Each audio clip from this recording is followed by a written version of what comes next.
While 1969 was a historic year of achievements in more ways than one, it started out with emotional hardship and professional adversity for David Bowie. Not only had his attempts at a successful music career resulted in repeated failures, but his relationship with the love of his life, artist, photographer, and bandmate Hermione Farthingale, had come to an abrupt end as February rolled around. In a manner of speaking, the world David had known, loved, and found so much hope in prior to '69 had, in many important ways, become a sad, hopeless place in its wake. Coinciding with all this personal upheaval was the culmination of a decade-long space race between the US and USSR, which saw America finally ready for the first time in human history to land humans on the moon. The entire world was buzzing with anticipation of the paradigm-shifting accomplishment to take place. News reports were flooded with chatter of every detail as soon as they came in, while science fiction comics, TV shows, and movies dominated the entertainment landscape. The space age was at hand. And it was in this atmosphere, an atmosphere made up of all of these factors, that David Bowie would write the song destined to propel him into the heights of worldwide fame. That song was the legendary 1969 hit Space Oddity. And while on its surface it depicts the fascinating story of an astronaut called Major Tom being launched into space and tragically never returning home, in reality that tale, which Bowie called a song farce and an antidote to the space fever that was going on at the time, that tale is only a metaphor, under whose veil hides the real story of the raw emotions of its writer, a heartbroken man who desperately longed to leave his world far behind him in order to venture out solitarily into the unknown, in a sense lost in space, in exploration of new uncharted horizons. It was Hermione who got me writing for and on a specific person, Bowie would once comment on the period of which the song was born. On that same token, renowned music journalist Mark Spitz would write in his book, Bowie, a Biography, the heartache Hermione gave and the loneliness that he felt in the aftermath of their breakup would inspire David Bowie's first truly immortal and some would say signature song, Space Oddity. In fact, several songs on the Space Oddity album, also released in '69, were written with Hermione as their sole inspiration. Most notably, Letter to Hermione, Occasional Dream, and Unwashed and Somewhat Slightly Dazed. She's basically the muse for the entire A-side of the album.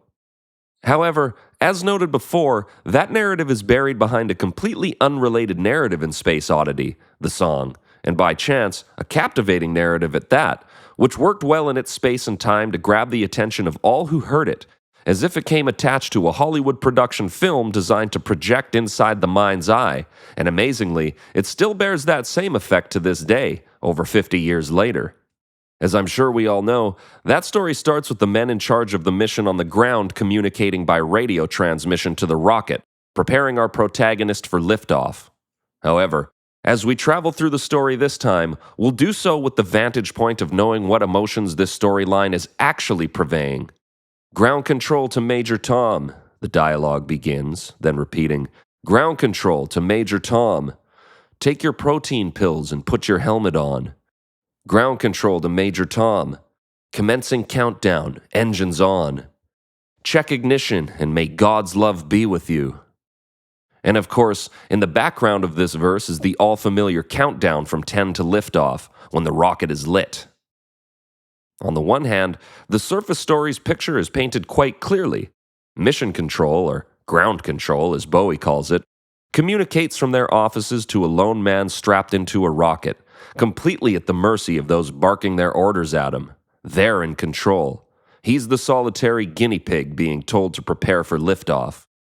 Behind the metaphor, however, Major Tom represents Bowie himself, while ground control represents the world he knew, expelling him from its atmosphere and forcing him into uncharted territory, while saying, guard your head, it's going to be a bumpy ride. Best of luck to you. Here you go.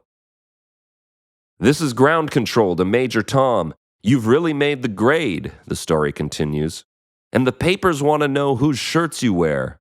Now it's time to leave the capsule if you dare. To those who have endured the sudden end of a deep relationship, even a toxic one, this is a completely relatable scenario. Because even in a toxic relationship, which Bowie's seemed to be, it's still your world, and because of that, There's a certain level of comfort attached to it, a high level, in fact, as at that moment it's all you know. And even though you can sense the end coming, when it finally happens and you're all of a sudden detached and the world you knew is now behind you, it feels like you've been shot into oblivion. And then suddenly there you are, alone and surrounded by the unknown. Just like Major Tom, who, after being pushed to step into the unknown that surrounds his solitary shell, finally breaks his silence and gives a response. This is Major Tom to ground control. I'm stepping through the door, and I'm floating in a most peculiar way, and the stars look very different today. Stepping out into this alien environment, our protagonist finds he has no control over where he's headed. He can't control his own movements.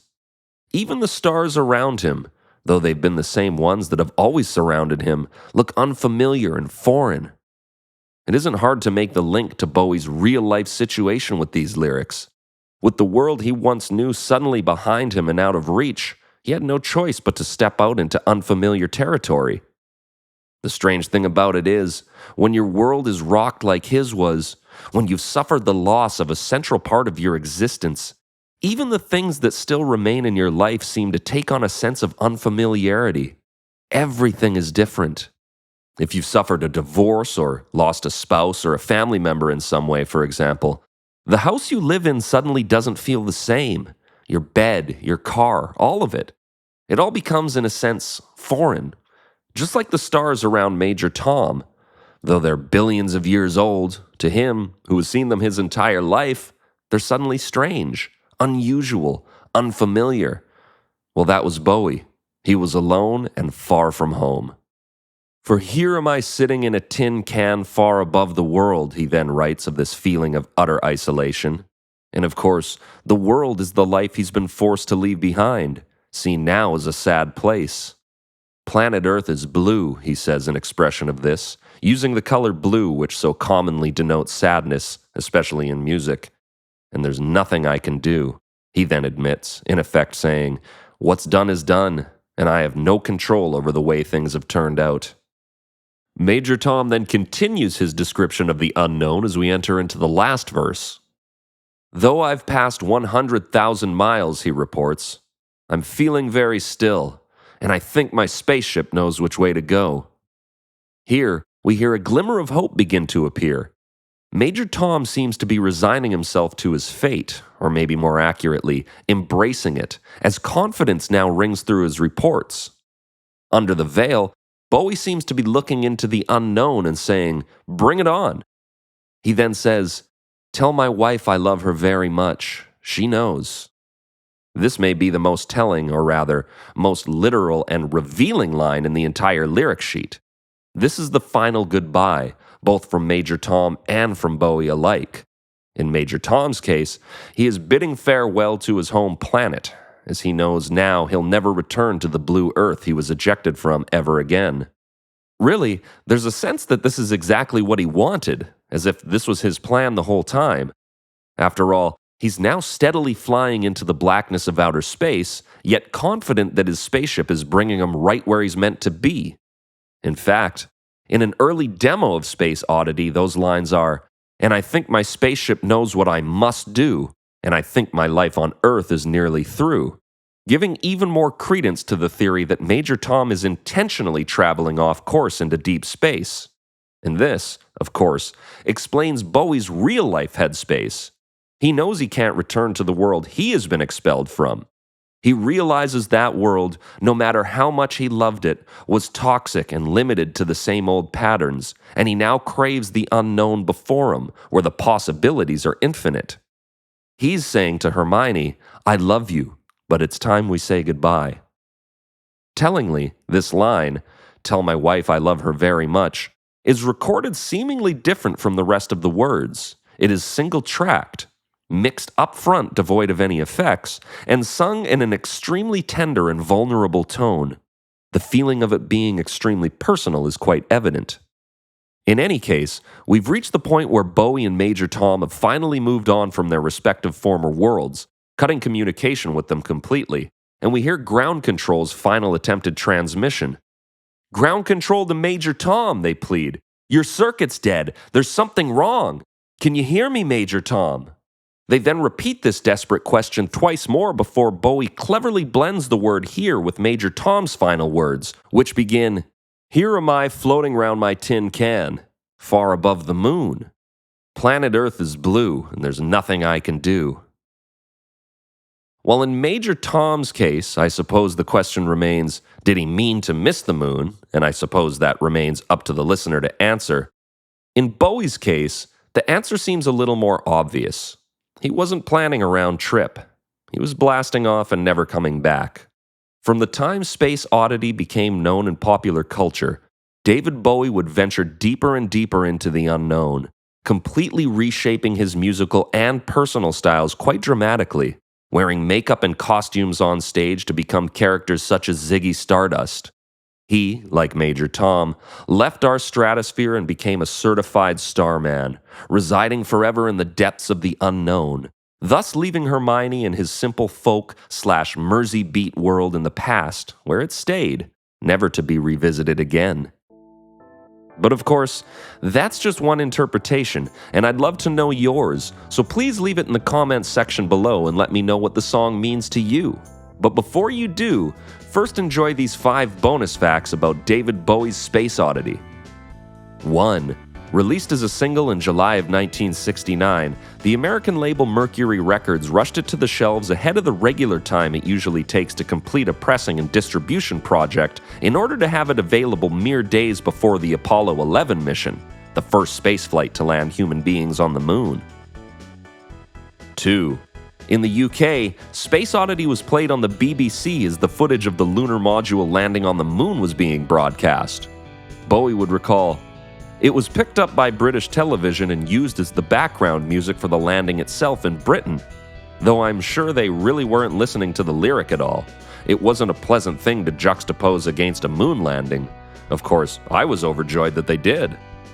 After the BBC realized the song was about a failed moon mission where the astronaut gets lost in space forever, they refused to play the song at all until the Apollo mission returned back to Earth safely. 3. Despite how beautifully effective the large musical production turned out to be originally, Bowie actually recorded Space Oddity as a simple acoustic ballad in 1979 for a New Year's special on ITV.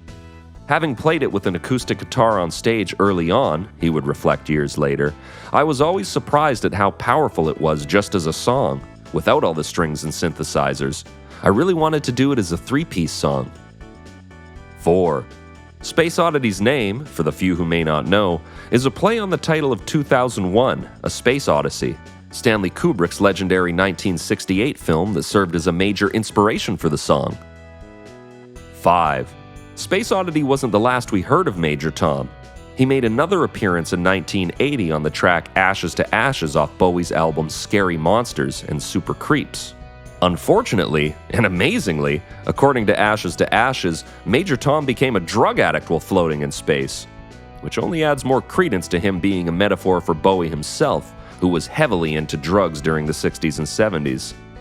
However, Bowie would live the last decades of his life in sobriety, so I guess Major Tom did make it out all right. Thanks for watching. Don't forget to like and share this video, and certainly don't forget to leave your thoughts down in the comments section below. There's plenty more videos on the way, so hit that subscribe button to make sure you see them. Until next time.